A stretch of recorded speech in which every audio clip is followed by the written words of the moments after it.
সংগ্রামী সিলেটবাসী, এতক্ষণ ধরে আপনারা যার জন্য অপেক্ষা করছিলেন তার মুখ থেকে অত্যন্ত মূল্যবান কথা শুনেছেন। আগামী দিনের মুক্তির ব্যাপারে তিনি ইঙ্গিত করেছেন, আপনাদের কাছ থেকে আশ্বাস এবং ওয়াদা চেয়েছেন। আমি আজকের এই জনসভা সফল করার জন্য সর্বস্তরের সিলেটবাসীকে আন্তরিক মোবারকবাদ জানাচ্ছি। সেই সাথে আমি জানতে চাই যে আমাদের নেতা সিলেটবাসীর কাছে যে আশ্বাস চেয়েছিলেন, আমরা কি আজ বলতে পারি শাহজালালের এই মাটির সৈনিকেরা ইসলামের জন্য গর্জে উঠবে এবং কোন অন্যায়ের কাছে মাথা নত করবে না?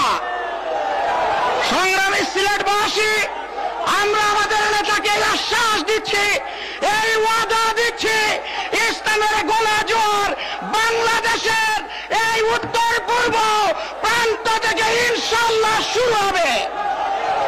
পরিশেষে আপনাদের সকলকে সার্বিক সহযোগিতার জন্য এবং কেন্দ্রীয় নেতৃবৃন্দকে কষ্ট করে হাজির হয়ে এখান থেকে ইসলামী আন্দোলনের অগ্রযাত্রা এবং বিজয়ের সূচনা করার জন্য আন্তরিক মোবারকবাদ জানিয়ে আজকের জনসভার এখানেই সমাপ্তি ঘোষণা করছি। ওয়াখিরু দাওয়ানা আলহামদুলিল্লাহি রাব্বিল আলামিন। আসসালামু আলাইকুম।